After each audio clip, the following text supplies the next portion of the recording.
Dear students, in this video we are going to see about the roadways in the lesson Lifelines of National Economy of Class 10 Geography.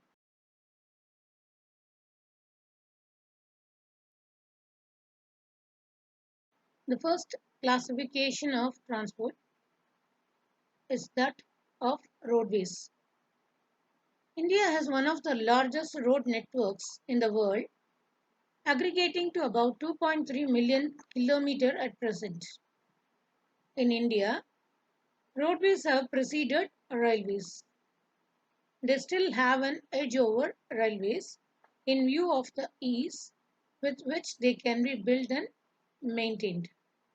So when you compare railways and roadways, roadways is far more easier and utilized by the people than the railways.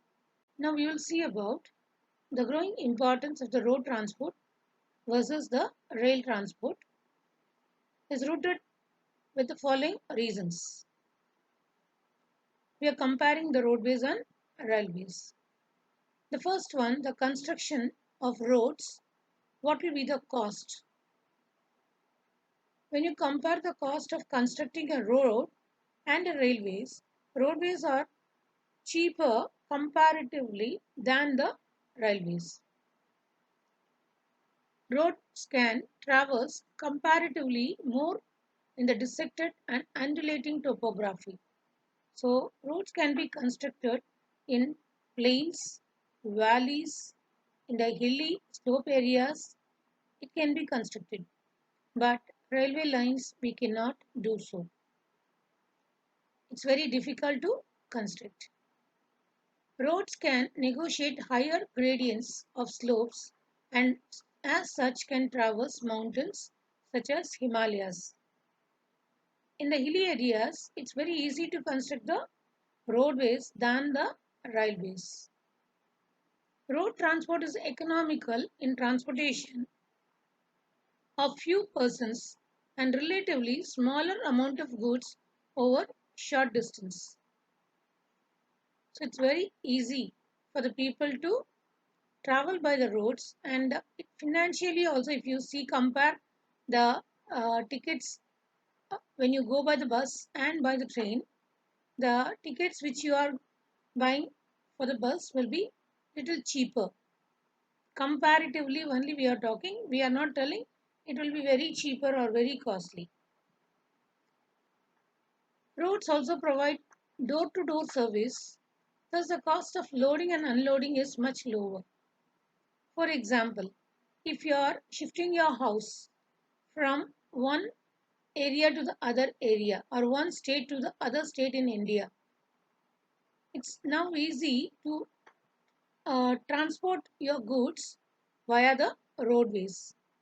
So from your house, they load all those things in a vehicle and they take it over to the new house in the another state, another district, wherever it is. So it's a door to door facilities there. Road transport is also used as a feeder to other modes of transport, such as they provide a link between railway station, air and seaports. This we all have experienced. If you want to travel by train from your house to the railway station, you go by your car or you take a taxi, you travel. Same with the flights also. If you want to go to the airport, oh, through the roadways only you can travel. So, roadways act as a feeder transport.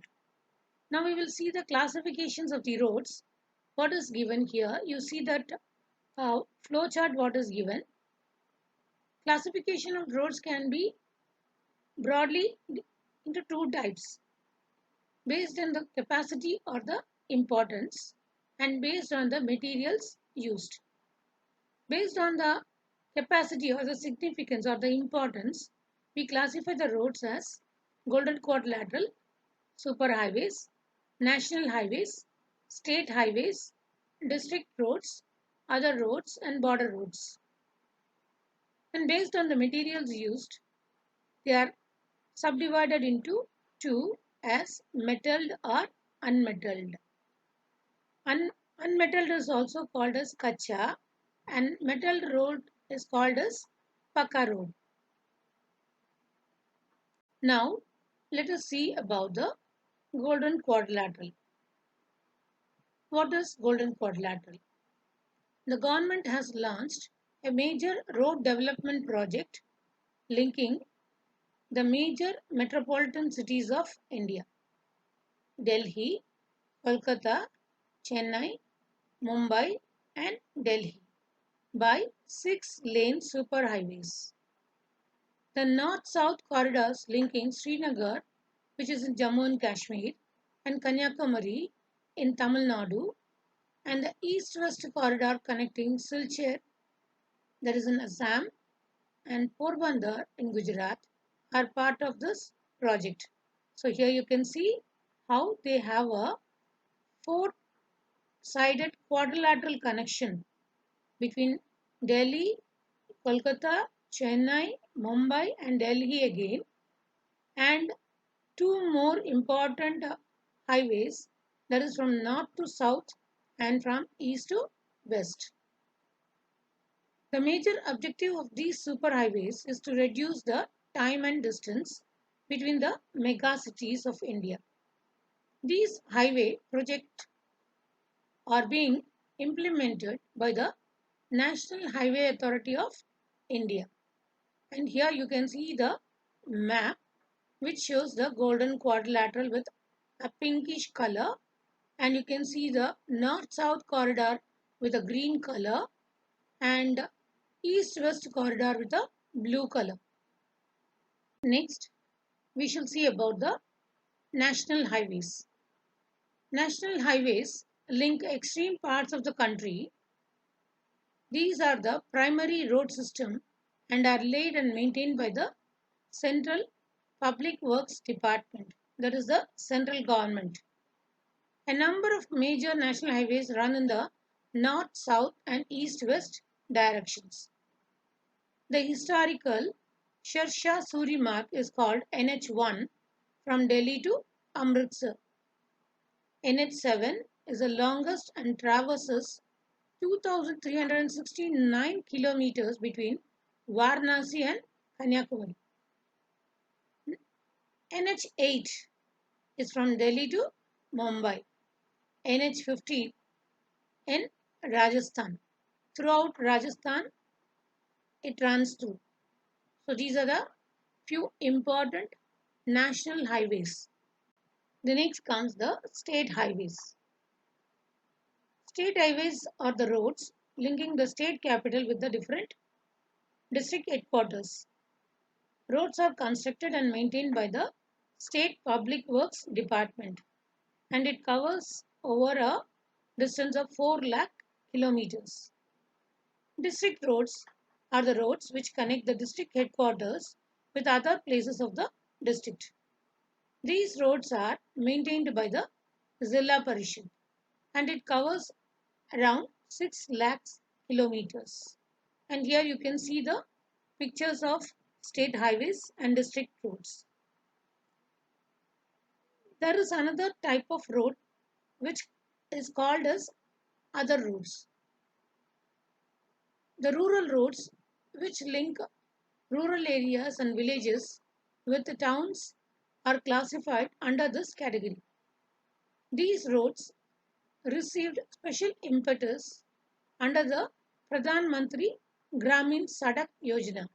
Pradhan Mantri Prime Minister Gramin Village Sadak Road Yojana Plan. So, to improve the village roads, there is a scheme given by the under the Prime Minister's scheme plan. These roads received special impetus, means they got more importance and developed a lot by this yojana or plan. Under this scheme, special provisions are made so that every village in the country is linked to a major town in the country by an all season motorable roads. Finally, we are going to see about the border roads. Border Road Organization, a government of India undertaking constructs and maintains roads in the bordering areas of the country. This organization was established in the year 1960 for the development of roads of strategic importance in the northern and northeastern border areas. These roads have improved accessibility in areas of difficult terrain and have helped in the economic development of these areas. Already we have seen about a classification of roads based on the materials what they use. So according to them, we have classified them as metalled roads and unmetalled roads. What is this metalled and unmetalled? Metalled roads are also known as Pakka roads or motorable roads or all weathered roads.